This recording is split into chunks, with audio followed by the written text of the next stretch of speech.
नमस्कार, टॉप मराठीमध्ये आपले स्वागत आहे। सन 2004, ठिकाण पंजाब। एक एक करून मजदूरांची मुलं गायब होत होती, पण गायब होणाऱ्या मुलांसाठी ना कोणत्या पैशाची मागणी ना कोणती खबर। म्हणजे 2006 साली झालेल्या निठारी कांडच्या वेळी जी दहशत पंजाबमध्ये होती, तीच 2004 साली निर्माण झाली होती।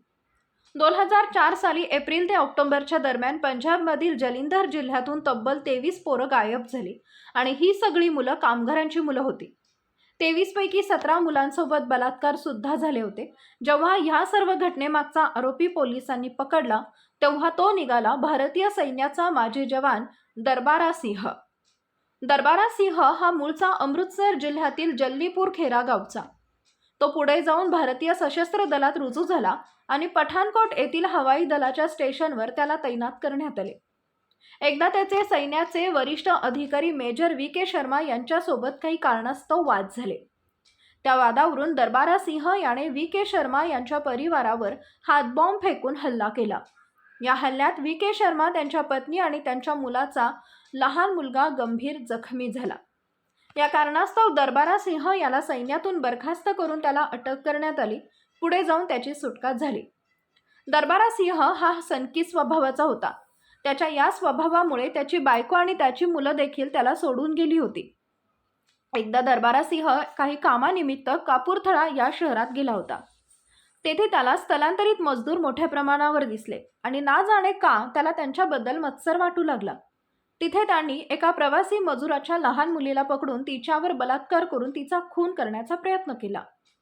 1997 मध्ये त्याला या बलात्कार आणि खून प्रकरणाचा प्रयत्नात त्याला दोषी ठरवून 30 वर्षाच्या तुरुंगवासाची शिक्षा सुनावण्यात आली। कपूरथळा येथून जालंधर मध्यवर्ती कारागृहात आणि नंतर लुधियाना मध्यवर्ती कारागृहात त्याला हलवण्यात आले। पुढे जाऊन 3 डिसेंबर 2003 रोजी त्याने कोर्टाकडे दया याचिका दाखल केली।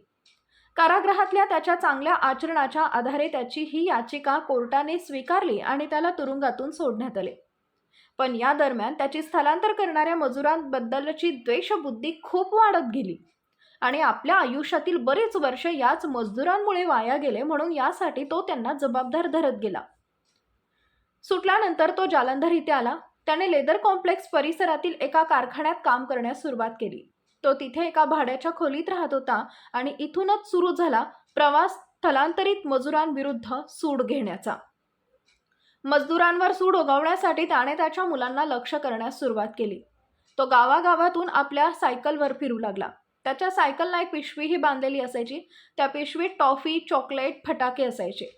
तो लहान मुलांना त्या पिशवीतील चॉकलेट, टॉफी, फटाके यांचा मोह दाखवून त्यांना रानावनात घेऊन जायचा। तो त्यांना मारून टाकू लागला। नुसते मारून नाही तर मेलेल्या मृतदेहावर तो बलात्कार करू लागला। जेव्हा त्याला अटक झाली तेव्हा त्याने सांगितलं की मी मूल मेल्यावर त्याच्यावर बलात्कार करायचो, कारण जिवंतपणी त्यांना वेदना होऊ नये म्हणून।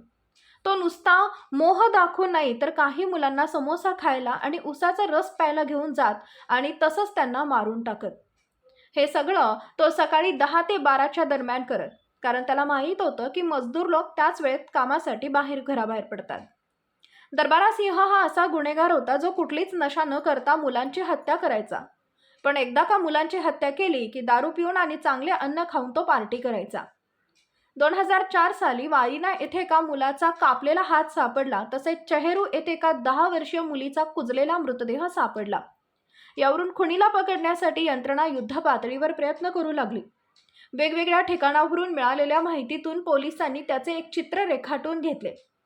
एकदा चित्रात दिसणारा व्यक्ती हा सायकलवरून चालला आहे याची माहिती पोलिसांना मिळाली व पोलिसांनी सापळा रचून दरबारा सिंह याला अटक केली। पोलिसांसमोर त्याने आपले सगळे गुन्हे कबूल केले।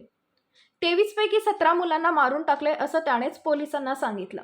हे कृत्य करताना मला काहीच वाटलं नाही, उलट मी माझे कर्तव्य पार पाडले असं देखील तो पोलिसांसमोर बोलला। पण एकदा चुकून एका पंजाबी मुलीला त्यानं आपलं शिकार बनवलं आणि हे जेव्हा त्याला कळलं की ती मुलगी स्थलांतरित नसून पंजाबी आहे, तेव्हा त्याला या गोष्टीचा हादरा बसला असं त्यानं पोलिसांसमोर सांगितलं। अशा या क्रूर व सायको दरबारा सिंहला फाशीची शिक्षा झाली। पुढे जाऊन ती शिक्षा जन्मठेपेत बदलली गेली आणि 6 जून 2018 साली त्याचा जेलमध्येच मृत्यू झाला। याबद्दल तुम्हाला काय वाटतं कमेंटमध्ये नक्की सांगा। तेव्हा पुन्हा भेटू पुढील भागात। तोपर्यंत धन्यवाद।